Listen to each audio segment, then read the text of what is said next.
yanditse mu gitabo Pawulo yandikiye Abagalatiya igice cya mbere, turasoma imirongo 2 ariko turasobanura tugere ku murongo wa 10.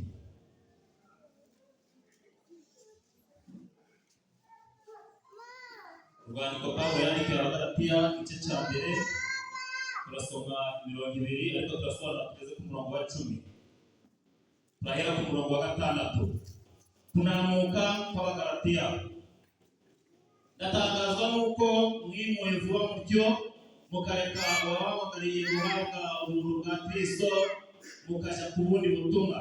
Nyamara si ubundi ahubwo ni ikindi. Hariho abantu bahagarika imitima bagashaka kugoreka ubutumwa bwiza bwa Kristo, amagambo y'Imana.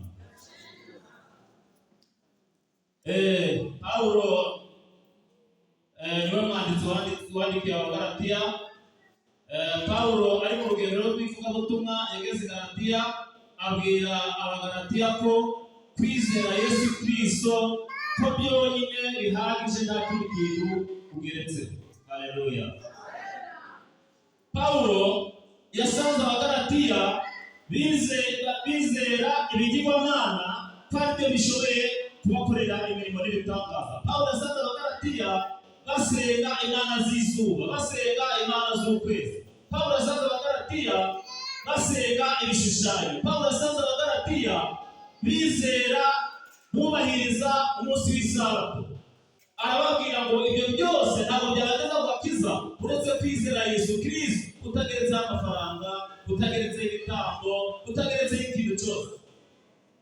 Pawulo ageze muri Efeso, haza abandi bantu bavuye muri bo b'intumwa za Yesu, bazana ubutumwa bugoramye bubabwira kongera gusubira muri bya bindi bibahangayikisha, kubahiriza ibintu bitegetswe n'amategeko, gusenga ibishushanyo, gusenga izuba, kubahiriza isabato, kuja mu ntebe ya penetensiya n'ibindi n'ibindi. Noneho Pawulo arababara cyane, nibwo yabandikiye ngo ndatangazwa nuko mwimuye vuba mutyo mukareka abahamagariye guhabwa ubuntu bwa Kristo mukajya ku bundi butumwa. Haleluya. Mu by'ukuri Yesu Kristo yaje kuduha ubuntu bwe, nta kindi kintu ugeretseho, ariko izindi ntumwa zivuye mu ntumwa ziza zibabwira indi mirimo bagomba gukora kugira ngo bahabwe agakiza.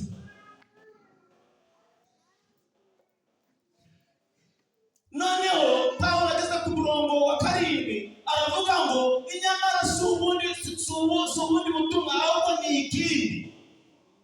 Hariho abantu bahagarika imitima, bashaka gukora ubutumwa bwiza bwa Kristo. Natwe muri twe barimo, mu bapasitoro barimo, mu badiyakoni barimo, mu banyamasengesho barimo, mu baririmbyi barimo. Hari abantu bagahagarika imitima. Iyo usomye mu Bakorindo ibice 2 umurongo wa 5, ibice 2 Abakorinto ba 2 ibice 5 umurongo wa 20 nicyo gituma tubinuma mu cyimbo cya Kristo, ndetse bisa naho Imana ibiringira muri twe turanyubaha. Haleluya. Kugira ngo ndetse bisa naho Imana ibiringira muri twe, niyo mpamvu tubinginga mu cyimbo cya Kristo kugira ngo mwiyunge n'Imana, kuko utigeze icyaha Imana yamurindiye icyaha ku bwacu kugira ngo muri we duhinduke gukiranuka kw'Imana. Muri twe rero abo bavuga ubutumwa n'ibinyoma bariho, bamwe batubwira ngo duhawe viza ya kujana mu ijuru. Wahawe viza y'umurage kandi rikenda tugira mu bugingo buhoraho. Abavuga ubutumwa n'ibinyoma bariho, batubwira ngo uvuwe urupfu kandi Imana yaravuze ngo gupfa tuzaba. Abavuga ubutumwa n'ibinyoma bariho bavuga ngo dutange ibitambo, nta kindi gitambo kiruta amaraso ya Yesu Kristo. Abavuga ubutumwa n'ibinyoma bariho bavuga ngo Imana iguhiye ndabona ifite ururabo ruzatujyana hehe. Abavuga ubutumwa n'ibinyoma bariho bavuga ngo Imana igukwera imbanuka. Ese abadasenga babona ko kirizono abavuga ubutumwa b'ibinyoma bariho. Ndashaka kugira tubarire ku ijambo rivuga ngo rikuru rivuga ngo twirinde abagore ku butumwa bwiza bwa Yesu Kristo. Abavuga ubutumwa b'ibinyoma bariho.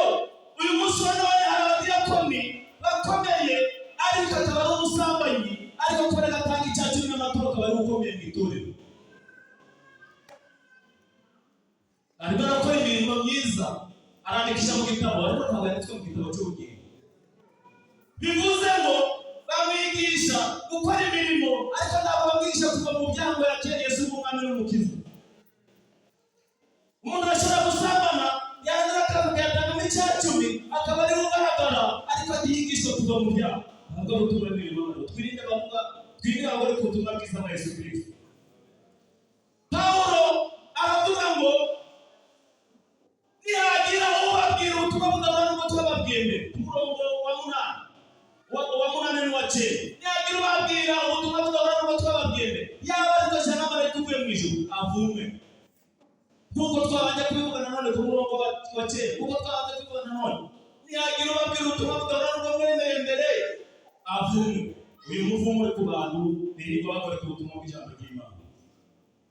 Haleluya. Amen. Uyu muvumo uri ku bantu birirwa bavuga ngo mwubahirize isabato, kandi Yesu yavuze ngo ni mwana w'isabato.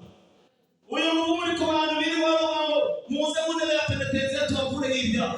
Uyu muvumo uri ku bantu birirwa bavuga ngo iyo umuntu wacu apfuye mumusabire misa, hanyuma ngo ave muri purigatori. Umurongo wa nyuma Pawulo aravuga ngo mbese n'abantu nshaka kunezeza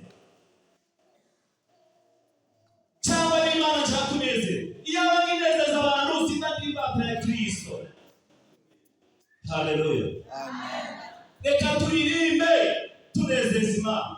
Reka dutange amaturo ari kunezeza Imana, atari kugaragara kugira ngo tugaragare mu itorero. Reka tuvuge ubutumwa dushakira Imana y'inezero. Tubwire abantu bihanira icyuho byabo, bihanira ibyaha, bakira Yesu nk'umwami n'umukiza, bakizwe bityo bahabwe ubugingo buhoraho. Haleluya. Amen.